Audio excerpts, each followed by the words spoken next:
नमस्कार, मैं रवीश कुमार। अदानी समूह के शेयरों को आज बजट पर बजने वाली सरकारी तालियां भी नहीं बचा सकी। मिंट ने खबर छापी है कि Swiss investment company Credit Suisse ने अदानी समूह के बॉन्ड पर रोक लगा दी है। क्या इस खबर का भी अदानी के शेयरों पर असर पड़ा है? एक तरफ संसद में बजट की घोषणाओं पर मोदी मोदी चल रहा था, दूसरी तरफ भारत के सबसे बड़े कॉरपोरेट घराने पर दुनिया के बाजार में सवाल उठ रहे थे। अदानी समूह के शेयरों में गिरावट की खबरें कोई सामान्य घटना नहीं है। बजट के दिन अदानी समूह के शेयरों के भाव में 8.8 लाख करोड़ की गिरावट आई है।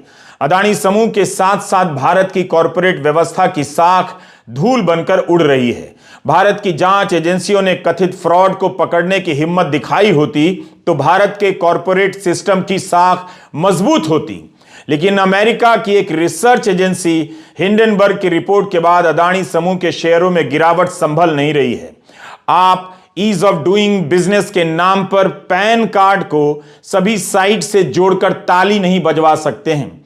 ये सारे मामूली बदलाव हैं जो समय के साथ होते रहते हैं। सवाल है कि सरकार कब इस सवाल का सामना करेगी कि अदानी समूह पर लगे फ्रॉड के कथित आरोप उसकी व्यवस्था पर भी सवाल उठा रहे हैं। इस समूह के साथ साथ भारत की छवि भी खराब हो रही है। आज जब बजट पेश हो रहा था, शेयर बाजार में अदानी समूह के शेयरों के दाम गच्चा खा रहे थे। एक रिपोर्ट का असर अब भी कम नहीं हुआ है। जिस तरह से शेयर गिरे हैं, उसे देखते हुए आप कह सकते हैं कि एक रिपोर्ट ने अदानी ग्रुप को उसके शेयरों की कीमतों को बर्बाद कर दिया है।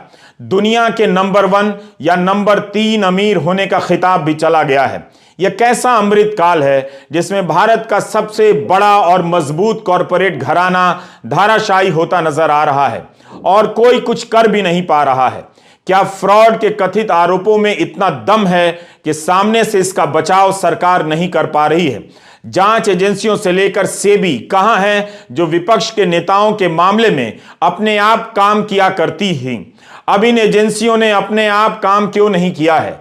अदानी ग्रुप के शेयर आज जिस तेजी से गिरे हैं, बाजार में उसकी चर्चा ने बजट की तालियों को धो दिया है। आप देख रहे हैं यूट्यूब पर रवीश कुमार ऑफिशियल। हम यहां जेम्स विल्सन के ट्वीट का जिक्र कर रहे हैं। ट्विटर पर जेम्स विल्सन आंकड़ों की बेहतरीन समझ के लिए जाने जाते हैं। दोपहर 2:25 पर जेम्स विल्सन ने ट्वीट किया कि अदानी एंटरप्राइजेस के शेयरों के दाम में 15% की गिरावट आ गई है। इसके शेयरों ने लोअर सर्किट को छू लिया है। जब मार्केट में शेयर के दाम 2,528 रुपए प्रति शेयर के आसपास चले गए हैं, तो एफपीओ को 3,276 रुपए के भाव से खरीदने वाले लगता है कुछ ज्यादा ही स्मार्ट होंगे। इसके तुरंत बाद जेम्स विल्सन दूसरा ट्वीट करते हैं कि अब तो बॉम्बे स्टॉक एक्सचेंज भी दिखा रहा है कि अदानी एंटरप्राइजेस 20% नीचे चला गया है, 2,380 पर आ गया है। अब तो 3,276 रुपए में एफपीओ में पैसा लगाने वाले जमीन पर हंसते हंसते लोट पोट हो रहे होंगे। कल खबर आई थी कि फ्रॉड के कथित आरोपों के बाद भी अदानी समूह ने एफपीओ का टारगेट पूरा कर लिया है।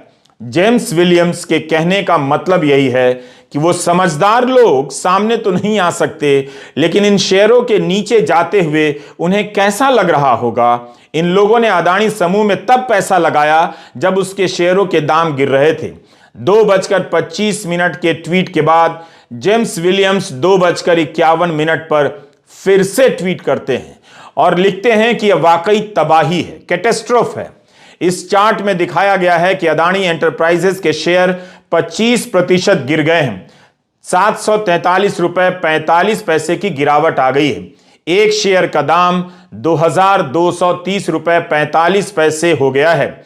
इस समय जेम्स शेयरों का एक चार्ट भी ट्वीट करते हैं कि बाजार बंद होने में 40 मिनट बाकी हैं और अदानी पोर्ट के शेयरों के दाम भी 20% नीचे आ गए हैं।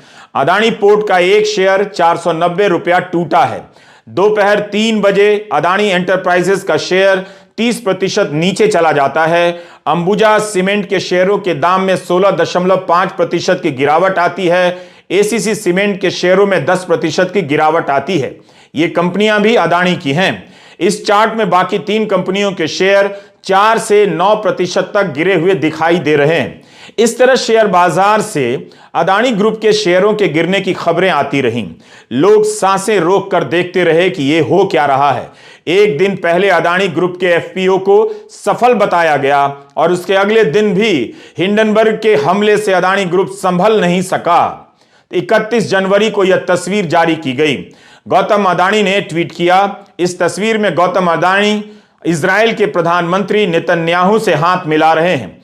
भले ही वे यह बताना चाहते हो कि उनका बिजनेस सामान्य तरीके से चल रहा है, उन्हें एक नए बंदरगाह पर काम करने का ठेका मिल गया है, लेकिन सब कुछ ठीक हो जाएगा का दावा करने वाली यह तस्वीर अगले दिन यानी 1 फरवरी को किसी काम नहीं आई। बाजार की भाषा में कहा जाने लगा कि अदानी के शेयर ब्लीड कर रहे हैं, यानी खून बह रहा है। दरअसल अदानी के शेयर ब्लीड नहीं कर रहे हैं, बल्कि दुनिया के बाजार में भारत की छवि ब्लीड कर रही है। दुनिया हंस रही होगी कि हमारा सिस्टम कैसा है। क्या इसी तरह कोई कॉरपोरेट इतना बड़ा हो जाता है कि एक रिसर्च कंपनी रिपोर्ट जारी करती है और उसके शेयर बाजार में धूल चाटने लग जाते हैं। आज एक समय तो अदानी एंटरप्राइजेस 30% तक नीचे गया। बाजार के बंद होते होते 28.20% नीचे आ गया। अदानी पोर्ट 19.18% नीचे गिरा। अदानी टोटल गैस के शेयर 10% नीचे आए। 24 जनवरी को हिंडनबर्ग की रिपोर्ट आई थी। तब से अदानी समूह की कंपनियों के शेयर गिरते ही जा रहे हैं। इंडिया टुडे ने एक चार्ट जारी किया है कि एक सप्ताह के भीतर किसी के शेयर में 40% की गिरावट देखी गई है तो किसी के शेयर में 50% की। भारतीय जीवन बीमा निगम भले कह रहा हो कि उसकी कुल संपत्ति का 1% भी अदानी समूह में नहीं लगा है, लेकिन अदानी समूह के साथ साथ उसके शेयर भी गोते लगा रहे हैं। आज बाजार बंद होते होते एलआईसी के शेयरों के दाम में 8.40% की गिरावट दर्ज हुई और भारतीय स्टेट बैंक के शेयर भी 4.72% गिरे हैं। अदानी के शेयरों में हाहाकार मचा हुआ है। आज भी सेबी का सार्वजनिक बयान नहीं आया है। ऑफ रिकॉर्ड बातों का कितना भरोसा किया जा सकता है? हम इन मामलों के विशेष जानकार नहीं हैं, इसलिए बिजनेस चैनलों की रिपोर्टिंग का भी सहारा ले रहे हैं। सीएनबीसी ने रिपोर्ट किया है कि अदानी के शेयरों के कारण बैंकों के शेयर भी लुढ़कते जा रहे हैं। बैंक ऑफ बड़ौदा का शेयर 9.98% गिरा है। पंजाब नेशनल बैंक का शेयर 5.98% गिरा है। भारतीय स्टेट बैंक का शेयर 6.41% गिरा है। इनमें से कईयों के शेयर काफी गिरे हैं। इनका पैसा किसी न किसी रूप में अदानी समूह में लगा है। वहीं दूसरी तरफ प्राइवेट बैंकों में आईसीआईसीआई और एचडीएफसी के शेयरों के दाम ऊपर ही चढ़े हैं। एलआईसी के प्रबंध निदेशक राजकुमार ने मीडिया से कहा है कि 1-2 दिन में अदानी समूह से सवाल करेंगे। क्या सवाल हो गया है? क्या जवाब आ गया है? क्या यह सब पब्लिक को बताया जाएगा? एलआईसी के प्रबंध निदेशक का बयान छपा था कि अभी इतनी बुरी हालत नहीं है कि अदानी समूह से अपना निवेश निकाल लिया जाए। आखिर कब तक एलआईसी इस झटके को बर्दाश्त करेगी? तकनीकी रूप से देखें तो एलआईसी ने अदानी ग्रुप में जितना निवेश किया है उसमें गिरावट तो आई है, मगर अभी तक घाटा नहीं हुआ है। आप कह सकते हैं कि जो फायदा हुआ था वो घटा है। मोदी सरकार के 8 साल के दौरान अगर किसी कॉरपोरेट ने तरक्की की है तो उनमें अदानी समूह अव्वल होगा। अदानी समूह ने अंबानी समूह को कब पीछे छोड़ दिया, अब किसी को याद नहीं।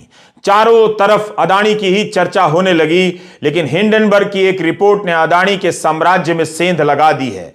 अदानी दुनिया के तीसरे नंबर के सबसे अमीर के पायदान से खिसकते हुए 10वें स्थान पर आ गए हैं।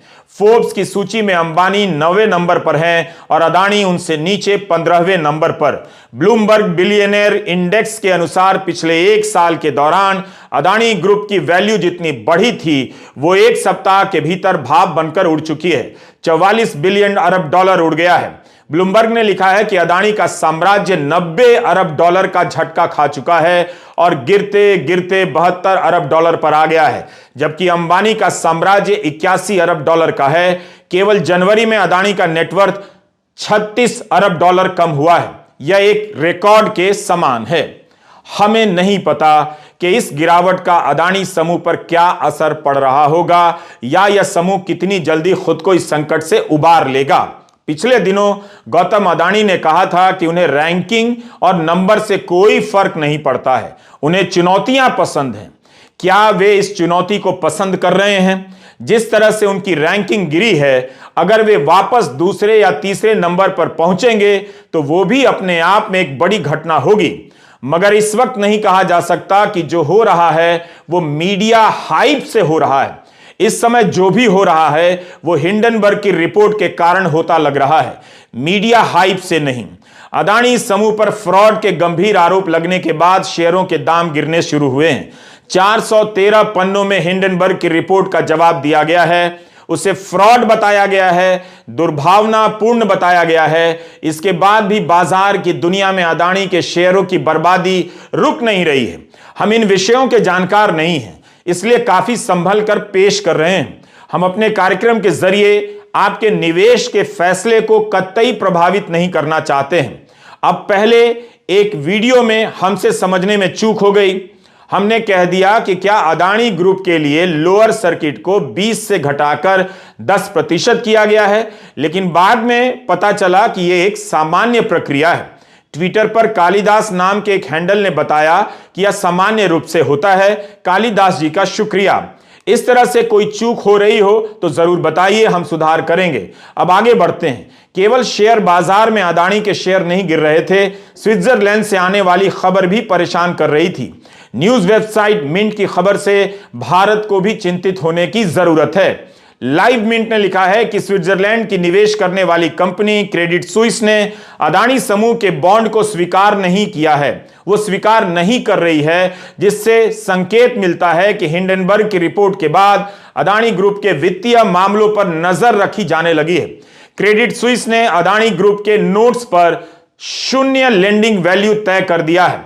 अंग्रेजी में यह बात इस तरह से लिखी गई है, हम दोहरा रहे हैं ताकि अनुवाद में हमसे कोई गलती ना हुई हो।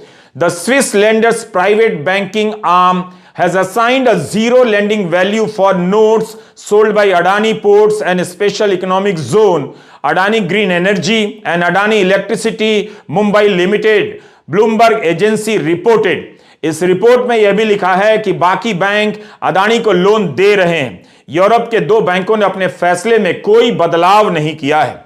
31 जनवरी को अडानी समूह के एफपीओ को लक्ष्य से ज्यादा सब्सक्राइबर्स मिल गए।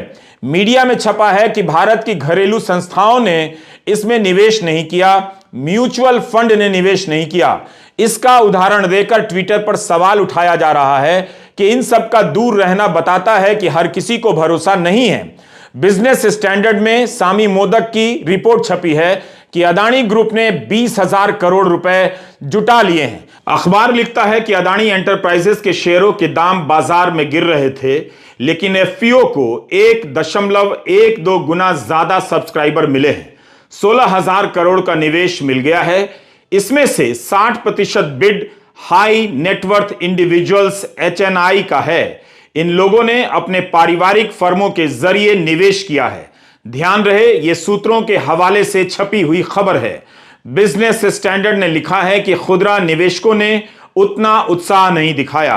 रिटेल निवेशकों ने 12% ही सब्सक्रिप्शन लिया है और 3 दिनों तक एफपीओ में किसी घरेलू वित्तीय संस्थाओं ने हाथ तक नहीं डाला, म्यूचुअल फंड ने हिस्सा तक नहीं लिया।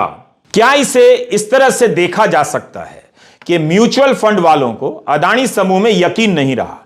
हम इसे सवाल के तौर पर रख रहे हैं। जैसा कि हमने कहा, मार्केट की कई बातों के तकनीकी पहलू को हमसे समझने में चूक हो सकती है, लेकिन बाजार के लोगों से चूक नहीं हो रही होगी। अगर किसी का अडानी समूह के शेयरों में विश्वास नहीं रहा तो वह दिल का मामला नहीं लगता, दिमाग का होगा।